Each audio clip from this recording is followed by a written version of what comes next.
శ్రీ గురుభ్యో నమః. 2024 ఏప్రిల్ 15వ తేదీ సోమవారం నుంచి 30వ తేదీ మంగళవారం వరకు అంతమయ్యేటువంటి ఈ 15 రోజులలో, అంటే రెండవ పక్షంలో మిథున రాశిలో జన్మించినటువంటి జాతకులకి ఫలితాలు, సూచనలు, సలహాలు క్లుప్తంగా 4 పాయింట్లలో తెలియజేయబోతున్నా. ఇక మొదటి పాయింట్కి వస్తే, 15వ తేదీ ఉదయం నుంచి 18వ తేదీ ఉదయం 7:58 వరకు ఉన్నటువంటి ఈ కొద్ది పీరియడ్లో మిక్స్డ్ రిజల్ట్స్ అంటూ ఉంటాయి. 15, 16 చాలా ఆనందంగా ఉంటారు. మానసికంగా, శారీరకంగా చాలా సుఖంగా గడిచిపోతాయి 15, 16. కానీ ఎంత సుఖంగా ఉన్నప్పటికీ, మానసికంగా ఉన్నప్పటికీ, డబ్బు విషయంలో మాత్రం కొన్ని వ్యతిరేకతలు ఉండేటువంటి అవకాశం ఉన్న కారణంగా దాని యొక్క ఇంపాక్ట్ 17వ తేదీ కనబడుతుంది. 17వ తేదీన ఆవేశపడకద్దు. కుటుంబంలో ఉన్న వ్యక్తులపైన ఒంటికాలపైన లేస్తారు కొంతమంది. తప్పు తమదైనప్పటికీ ఆ తప్పుని కప్పిపుచ్చుకుంటూ తప్పంతా ఎదుటివారి మీద వేసే విధంగా కుటుంబ వ్యక్తులపైన రుసరుసలాడేటువంటి అవకాశాలు కొంతమంది చేస్తుంటారు. కొంతమంది అంటున్నా, మీరంటారా? కనుక మీరేదన్నా ఆ కోవలోకి వెళ్ళేటువంటి అవకాశాలు ఉన్నాయి. కనుక కొంచెం కంట్రోల్ కావడానికి ప్రయత్నం అంటూ చేయండి. కేవలం కుటుంబంలోని వ్యక్తులపైనే కాదు, ఆఫీస్లో ఉండేటువంటి పై అధికారులు కావచ్చు, లేదా మీరు పై అధికారుల నుంచి పెద్దగా విమర్శిస్తున్నారనుకోండి, అక్కడ ఎవరు లేరనుకోండి, గోడలకు చెవులు ఉంటాయి. దాని ప్రభావం మీ మీద ఇండైరెక్ట్గా పడిపోతుంది. సహ ఉద్యోగులు కావచ్చు. కనుక మీరు మామూలుగా మీ ఆఫీస్ విషయాన్ని ఫోన్లో మీ బంధువులతో చెబుతున్నప్పటికీ అవి వేరే వాళ్ళు పెద్దగా మాట్లాడుతుంటే విని మీ ఆంతర్యం ఇదా అని తెలుసుకొని పై అధికారులకి విన్నవించేటువంటి అవకాశం ఉంది. దాని యొక్క ప్రభావం మీరు చేసేటువంటి వృత్తి ఉద్యోగాలపైన బ్యాడ్గా ఉంటుంది. అర్థమైంది కదా? కనుక మొదటి 2 రోజుల్లో 15, 16 ఆనందంగా ఉన్నప్పటికీ ఆనందం మధ్యలో డబ్బు విషయాలు కొంచెం చోటు చేసుకున్న కారణంగా దాని యొక్క ప్రభావం 17వ తేదీ ఉంటుంది. కనుక 17వ తేదీ జాగ్రత్తగా ఉండాలి. అఫ్కోర్స్ ఆ రోజు సెలవు అనుకోండి, శ్రీరామనవమి ఉంటుంది. అయినప్పటికీ కూడా మీరు కొంచెం టేక్ కేర్. ఇక రెండవ పాయింట్కి వస్తే, 18వ తేదీ ఉదయం 7:58 నుంచి 20వ తేదీ రాత్రి 8:52 వరకు ఉండేటువంటి సమయం అంతా కూడా ఇది కొంత ఆనందంగా గడిచిపోతుంటుంది. డబ్బు విషయంలో అనుకూలంగా ఉంటుంది, వృత్తి విషయంలో అనుకూలంగా ఉంటుంది, తోబుట్టుల విషయంలో మాత్రం ఇంకా అనుకూలంగా ఉంటుంది. ఒక్కోసారి మైమర్చిపోతుంటాడు. తోబుట్టులతో మాట్లాడుతుంటే ఎక్కడో ఏదో గొప్ప సంతోషం అనేది తొణికిసలాడుతుంది, కానీ బయటపడరు. కొత్త విషయాలు చెప్పాలనే సంకల్పానికి వస్తుంటారు. కొత్త స్థానాలకి, అంటే మీరు ఉండేటువంటి ప్రదేశం కన్నా దూర ప్రాంతాలకు వెళ్ళాలనేటువంటి ఆలోచనలు కూడా ఒక్కోసారి మనసులో క్రియేట్ అవుతుంటాయి. అంటే ఒక విధంగా హ్యాపీగానే గడిచిపోతుంటుంది. నెక్స్ట్ 3వ పాయింట్కి వస్తే, అది 20వ తేదీ రాత్రి 8:52 ప్రారంభమై 25వ తేదీ రాత్రి 9:02. ఇది కొంచెం ఎక్కువ రోజులే ఉంది. అంటే 21 full day, 22 full day, 23 full day, 24 full day, 25వ తేదీ కూడా ఫుల్ డే. 5 రోజులు. ఈ 5 రోజుల్లో జాబ్, బిజినెస్, ప్రొఫెషన్, హెల్త్, అద్దె ఇంటి ఓనరు, మీ సొంత ఇల్లు అయితే సొంత ఇంటి వివరాలు, వెహికల్ విషయాల్లో, మీ తల్లిగారి విషయాల్లో, సంతాన విషయాల్లో, వీటన్నీ కలిసి ఒక్కోసారి మనసంతా పాడు చేస్తుంటాయి. ప్రమోషన్ కోసం చేసేటువంటి ప్రయత్నాల్లో ఎక్కడో ఏదో కొంత వెనుకంజపడే అవకాశం ఉంటుంది. ట్రాన్స్ఫర్స్ విషయాలు కూడా అంతే. పైగా మీరు ఒకటి గుర్తుంచుకోవాలి. అదేమిటంటే, ఏప్రిల్ 14వ తేదీన మీకు లాభస్థానంలోకి రవి ప్రవేశించి మే నెల 14వ తేదీ దాకా ఉంటాడు. ఒకరోజు అటు ఇటుగా శని యొక్క చూపుతో ఉంటాడు. కనుక లాభస్థానం పెద్ద సరిగా ఉండదు.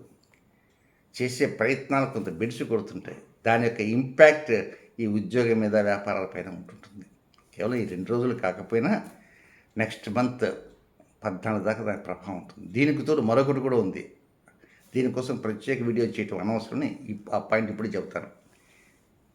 ఏప్రిల్ 23వ తేదీ నుంచి జూన్ 1వ తేదీ వరకు కుజరాహులు కలుస్తున్నారు మీకు 10వ స్థానంలో. 10వ స్థానం అంటే 10th హౌస్, రాజ్యస్థానము, అడ్మినిస్ట్రేషన్. అంటే మీరు చేసే ప్రతి పనికి సంబంధించినటువంటి పరిపాలనా విభాగము. కనుక ఆ పరిపాలనా విభాగం అంటే హౌస్ మేనేజ్మెంట్ కావచ్చు, జాబ్ మేనేజ్మెంట్ కావచ్చు, బిజినెస్ మేనేజ్మెంట్ కావచ్చు. కనుక ఆ మేనేజ్మెంట్లో కూడా కొంత వ్యతిరేకతలు ఉంటాయి. కుజరాహు బంధనం అంటే నాగబంధనం అంటారు. కనుక మేనేజ్మెంట్లో అనేక లోపాలు ఉంటాయి. కనుక ఇప్పటి నుంచే జాగ్రత్త పడండి. ఇప్పటి నుంచి అంటే 21, 22, 23, 24, 25వ తేదీ. ఒక్కోసారి మీ ఉద్యోగంలో కొంత బాధ అనిపించి ఆ బాధని పిల్లల మీద చూపించే అవకాశం ఉంటాయి. అక్కడ కూడా కొంచెం జాగ్రత్త ఉండాలి. పిల్లల యొక్క వివరాలు తెలుసుకోండి. వారి యొక్క ఎడ్యుకేషన్ పాయింట్స్ కావచ్చు, లేక ఉద్యోగ విషయాలు కావచ్చు, లేక వారి యొక్క వివాహ విషయాలు కావచ్చు, ఏవైనా కొంచెం వారి అంశాలని మీరు గుర్తుంచుకోవడానికి ప్రయత్నం చేయండి. ఇక నెక్స్ట్ చివరిగా ఉన్న 4వ పాయింట్, 25వ తేదీ రాత్రి 9 గంటల 2 నిమిషాలతో మొదలై 30వ తేదీ అర్ధరాత్రి వరకు ఉండేటువంటి సమయం అంతా కూడా ఇది నెలాఖరైనా కూడా చాలా ఆనందంగా ఉంటుంది. అంటే 26, 27, 28, 29, 30 5 డేస్. ఈ 5 డేస్ అన్నింటా అనుకూలం. దంపతులుగా ఉండేవారు మహదానందంగా ఉంటారు. ప్రేమికులుగా ఉండేవారు వారికి ఇంకా చెప్పనక్కర్లే. కొత్త ఆలోచనతో ఉంటారు. వివాహం కానటువంటి వారికి ఆ సమయంలో మౌఢ్యం జరుగుతున్నా వారికి కొంచెం తీపి వార్తలు వినపడుతుంటాయి. కొత్తగా వివాహమైనటువంటి జంటలు ఉంటే వారికి చక్కగా అనుకూలంగా ఉంటాయి. దంపతులుగా ఉన్న వారికి అనుకూలంగా ఉంటాయి.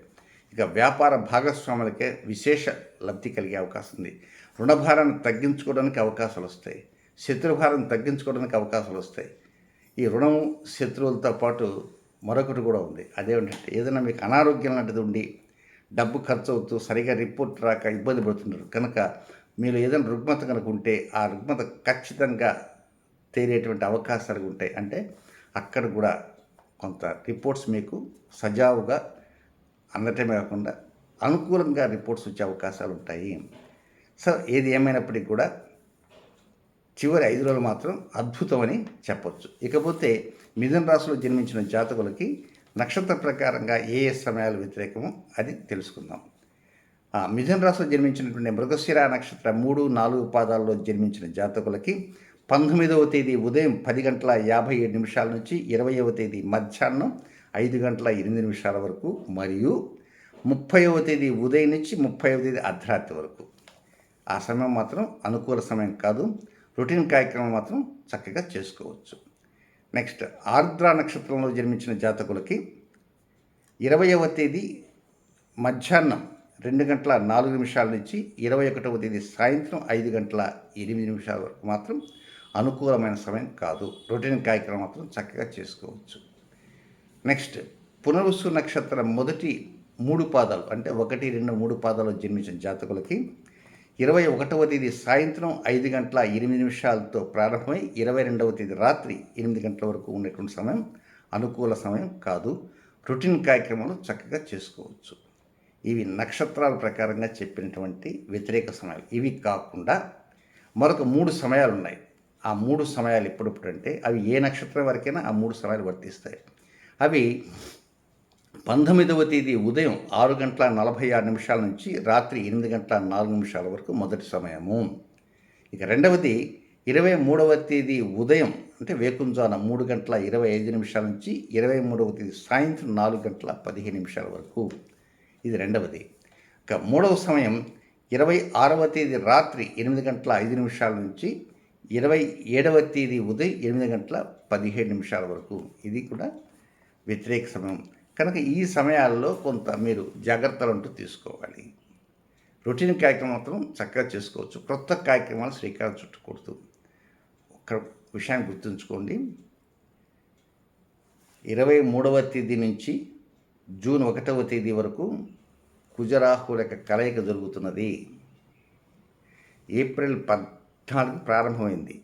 అది మే 14 దాకా ఉంటుంది. అది లాభస్థానంలో రవి ప్రవేశించి శని చేత చూడబడుతున్నాడు.